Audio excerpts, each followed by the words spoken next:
Salam kawan-kawan, kita masuk dalam apologetika bagian pertama. Islam bertanya dan iman Kristen menjawab. Apologetika Kristen masa kini menjawab pertanyaan-pertanyaan dogmatis dari pihak-pihak non-Kristen dari kacamata Alkitab. Bersama saya, Pendeta Ewen Joshua Siditonga dalam topik apologetika Kristen masa kini. Untuk mengembangkan channel ini dan berbagi pengetahuan dasar tentang iman Kristen yang Alkitabiah, saya mohon agar video ini dapat di-sharekan dan di-subscribe. Tuhan Yesus memberkati.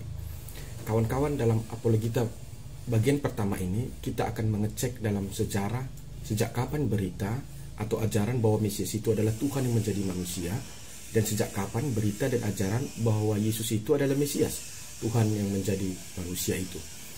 Yang pertama, kawan-kawan, ditemukan fakta sejarah bahwa sejak zaman sebelum Masehi telah ada ajaran bahwa Mesias itu adalah Tuhan yang menjadi manusia.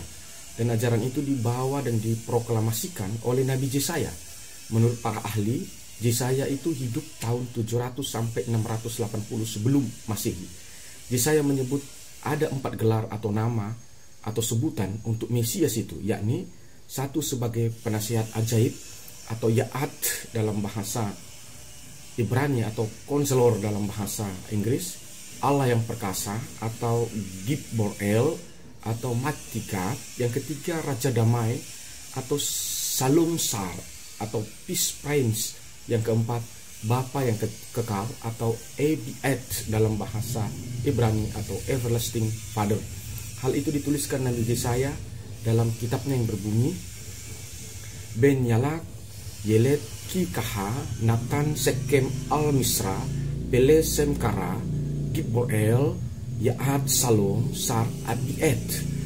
Sebab seorang anak telah lahir untuk kita, seorang putra telah diberikan untuk kita, lambang pemerintahan ada di atas bahunya, dan namanya akan disebut orang penasihat ajaib, Allah yang perkasa, Bapa yang kekal, Raja Damai, di dalam Yesaya 9 ayat 5. Yang kedua, kawan-kawan, ditemukan fakta pada akhir abad sebelum Masehi sampai pada permulaan abad Masehi, ajaran bahwa Mesias adalah Tuhan yang menjadi manusia itu sudah ada di dunia ini, dan Mesias itu adalah Yesus Kristus.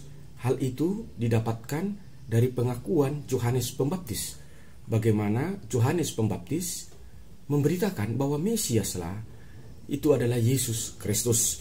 Dan menurut para ahli, Yohanes Pembaptis hidup tahun 6 sebelum Masehi sampai tahun 36 Masehi. Ajaran Yohanes Pembaptis yang menerangkan bahwa Mesias yang dijanjikan Yesaya itu tahun 700 sebelum Masehi itu adalah Yesus itu sendiri, tertulis dalam Yohanes 1 ayat 34 dikatakan, Kago horao kai martureo hoti hautos emi ho huyos ho theos, dan aku telah melihatnya dan memberi kesaksian, ia ini adalah anak Allah. Artinya kawan-kawan, pada akhir abad sebelum Masehi atau 6 sebelum Masehi, ajaran dan berita bahwa Yesuslah Mesias itu, Tuhan yang menjadi manusia itu, telah eksis dan bergema di dunia ini. Yang ketiga, setelah pengakuan Yohanes Pembaptis bahwa Yesus adalah Mesias, hal itu diperkuat lagi dari pengakuan Yesus itu sendiri. Dan pengakuan Yesus bahwa dirinya Mesias itu dinyatakannya di depan banyak orang bahwa dialah Mesias itu, anak Allah, Tuhan yang menjadi manusia. Menurut para ahli, Yesus lahir tahun 1 Masehi sampai tahun 33 Masehi. Pengakuan Yesus bahwa dirinya adalah Mesias itu dicatat dalam kitab Injil.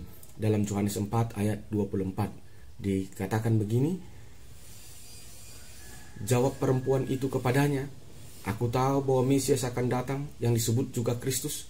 Apabila ia datang, ia akan memberitakan segala sesuatu kepada kami. Kata Yesus kepadanya, akulah dia yang sedang berkata-kata dengan engkau.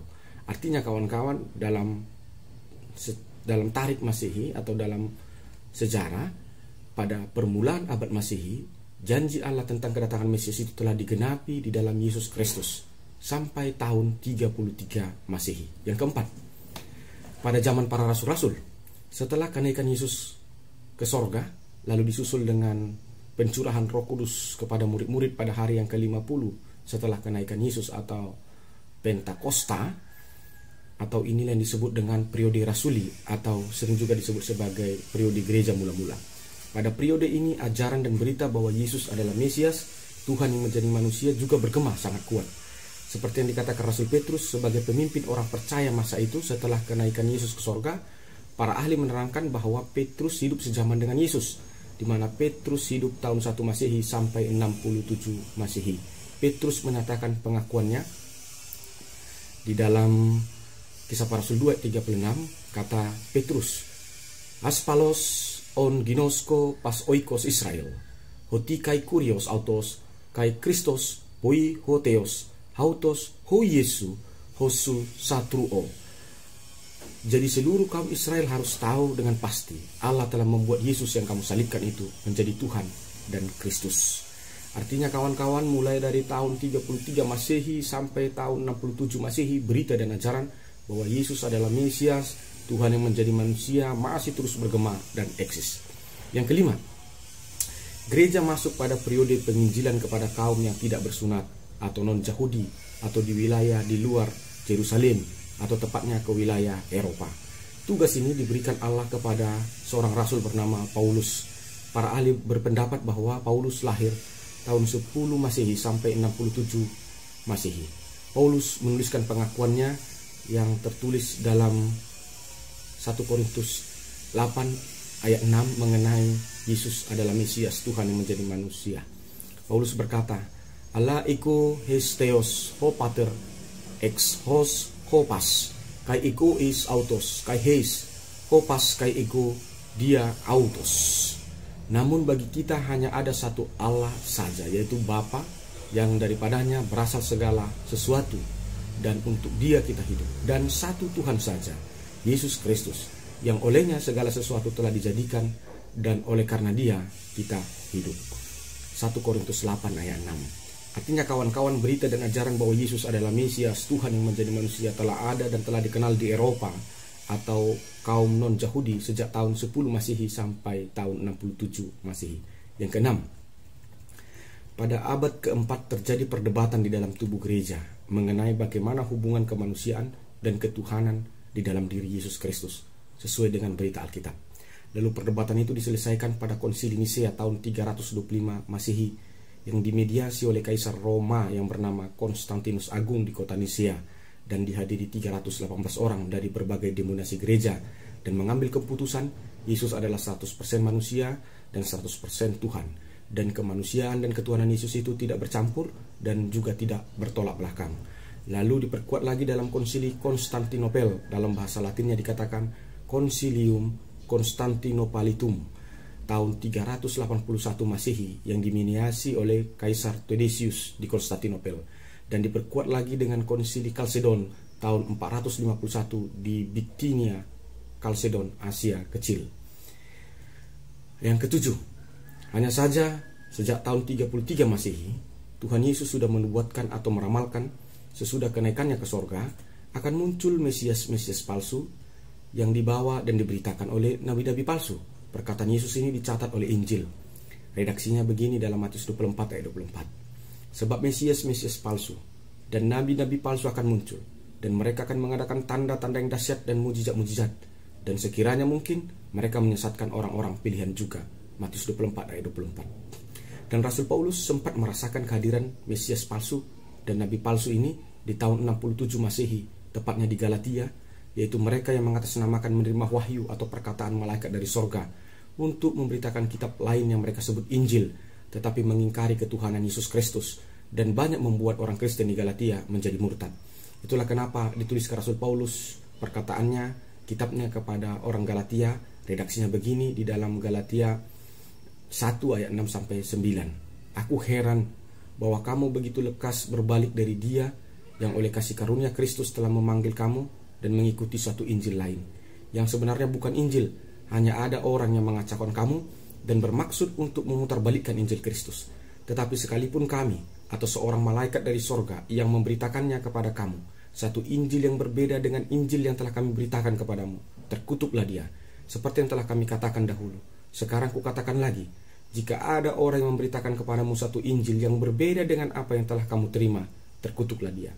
Dan dalam pengamatan saya, puncak Injil palsu ini, puncak nabi palsu ini dengan konsep Mesias palsu di dalam Injil palsu itu, dengan dalil perkataan atau wahyu malaikat dari sorga, puncaknya terjadi sekitar abad ke-6 sampai ke-7 Masehi.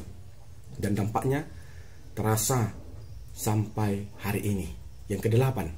Maka dapat disimpulkan bahwa pada abad sebelum Masehi, tepatnya tahun 700 sebelum Masehi, berita Mesias adalah Tuhan menjadi manusia sudah dikenal di dunia ini.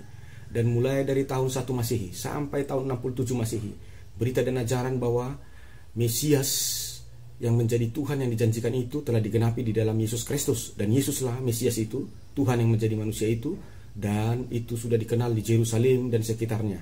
Dan di wilayah Eropa atau wilayah non-Yahudi, berita dan ajaran bahwa Yesus adalah Mesias, Tuhan yang menjadi manusia itu sudah dikenal dalam rentang waktu 10 Masehi sampai 67 Masehi oleh Rasul Paulus.